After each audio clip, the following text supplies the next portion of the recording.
Hey guys, I am driving to training in Seattle. I'm at a red light, don't worry, because I won't be looking at the phone once I actually start driving. But this is going to be kind of like a weird, I got to start driving, so I'm not looking down. If anyone types anything, sorry, I won't see it. But this is going to be a weirdly personal live video because I have really bad anxiety when I drive to training now because I have something called ulcerative colitis, which is a digestive issue. And a lot of times when I'm driving to training, I feel like I need to use the restroom very suddenly. And as you can imagine, I'm sure that causes a lot of anxiety when you're in the car and potentially stuck in traffic.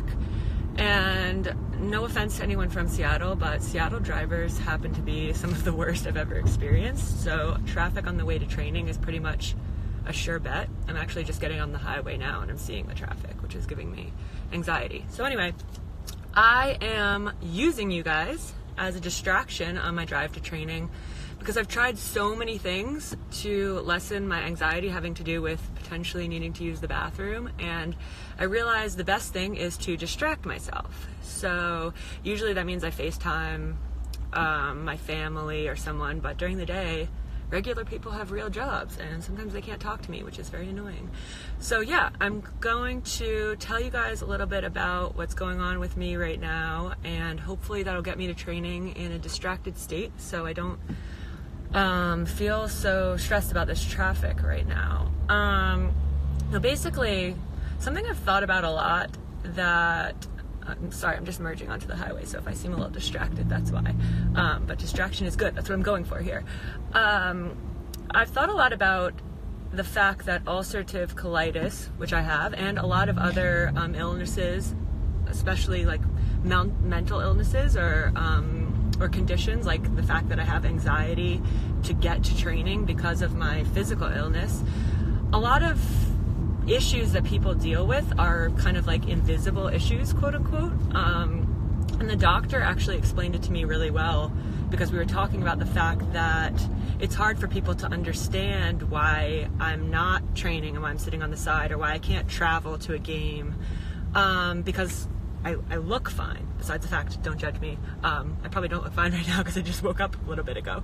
But I don't look sick. Even when I walk into the hospital to get the experts to kind of look at me or get my blood work done, I don't look sick like other people. But I have this illness, ulcerative colitis, that very much affects the way I live. Like some days I don't want to leave the house because I'm nervous about needing to use the restroom, or I feel so crappy that I, get into bed at 6:30 in the evening.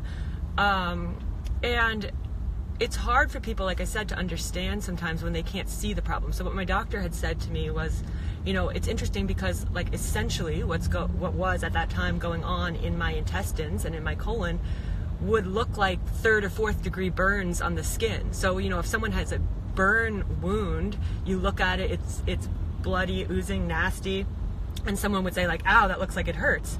And essentially what was at that point going on inside of me was very similar, but it's just an internal problem. So my intestines were like ulcerated, essentially. This is my lack of medical understanding, so if anyone on here is a doctor, I apologize if I've totally botched this. But basically, for something going on internally in the mind or body that other people can't see, it sometimes can be very hard to understand the restrictions that come along with it. And for me, I know, I show up at training, and most days I'm in a pretty good mood. I greet my teammates, I look okay, but they don't know what I've gone through to get to that training session, which is like a lot of times I have to stop multiple times to use the restroom. Like I said, I have really bad anxiety. Sometimes to the point of where like I'm almost in a panic because I feel like I need to use the restroom and I'm stuck in traffic. And that actually makes my stomach hurt and feel like I need to use the restroom. So it's a vicious cycle. And then, I'm able to train for the most part as long as I don't tax my body too much. But then I go home again and I pretty much don't leave the house for the rest of the day because one outing a day is decently stressful for me. So it's made me realize a lot that, you never know what's going on with people and what, it's that kind of like cliche quote at this point, but everyone's fighting a hard battle. But it's really true. You don't know what battles someone's fighting when they show up at a business meeting and maybe they're in a bad mood, or you see someone on the street, in a rush, a car honks at you at a light.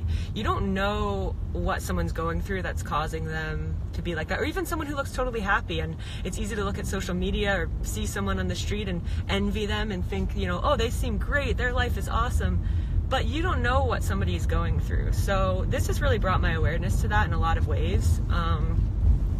But also it's just given me a lot of sympathy for those people going through struggles of any sort. And I think I might actually be going through a little tunnel up here soon, so if I lose my connection, then you'll know why why this live video just ended. It's not because anything bad happened to me. It's just because I went through a little area where there's not that much service. But anyway, I appreciate you guys hanging out with me on my drive to training, because like I said, I'm kind of using you guys as my emotional support right now to distract me from my typically very bad anxiety having to do with my stomach situation. I'm trying to change lanes, sorry, I'm distracted for a second. But yeah, I'm almost there, but as long as I'm driving, which I am right now, I'm usually okay. It's when I get stuck in traffic or at a red light, it's really bad. So any of you who have had to, like I said, this is going to be a little personal, but any of you who have had to suddenly and very urgently use the restroom, you'll know the feeling that I get in my stomach, either when I actually have a problem or when I get that little bit of anxiety and the adrenaline gets me going and I get nervous about it. It actually gives this horrible feeling in my stomach, like I need to use the restroom very urgently, which sometimes I actually do. So I've gotten in some really bad situations while driving. I know too much information, but I figure while I'm talking to you guys and using you to distract me, I might as well share what's actually going on and why I need the distraction. I'm currently doing a very un-Seattle thing and drove all the way up before merging into the lane I need to get into, cutting off so many people. This is why when I have New Jersey license plates still, and I think I get judged a lot here because I drive like a New Jersey person rather than a Seattle person. What I'm doing right now is really bad and really illegal. I need people to drive because I'm cutting off half of traffic. Yeah, so anyway, I don't do many of these live videos, I know. Maybe I'll start doing it more, and if I look afterwards and a bunch of people actually watch this, I may do this kind of as a daily thing on the way to training, because I always drive to training alone, due to the issue I had been describing before. I feel like I keep repeating parts of it, but I know that people are just joining the video. So my hope is that I can soon get this problem under control and get 100% healthy, because at the point where I'm 100%, then I can actually really start building into my training and pushing my body again. But right now, basically, I can train and do most stuff. It's not good to tax my body, get dehydrated, get overworked, because I want all my body's resources to go towards healing the ulcerative colitis and getting healthy, rather than to fighting being dehydrated or recovery from exercise. So I'm in a weird place where my exercise, which usually I wouldn't even call exercise, some days is literally just walking out to the park and kind of sitting in the sun, or very, very minimal ball work and stuff like that. So yeah, it's amazing, what the body can do and how resilient the body and mind are.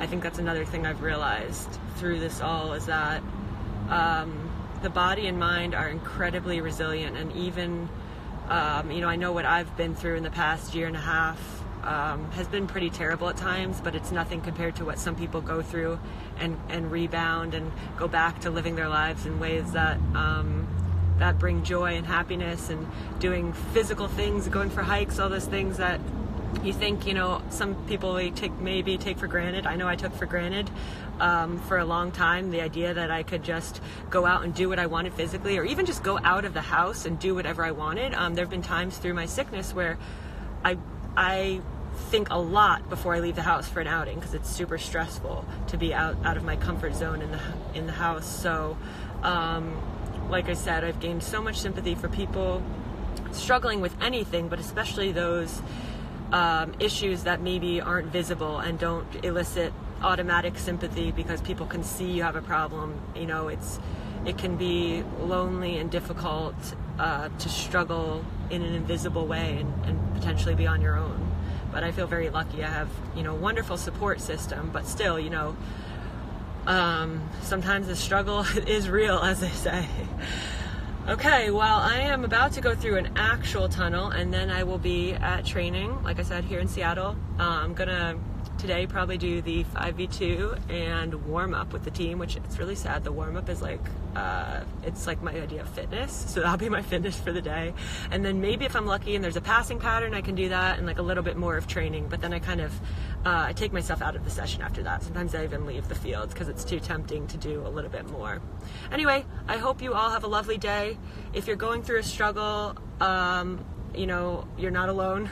A struggle of any kind, big or small, I think, like I said, I have so much sympathy, so keep on going. I hope you have a really good support system like I do, but just keep fighting through.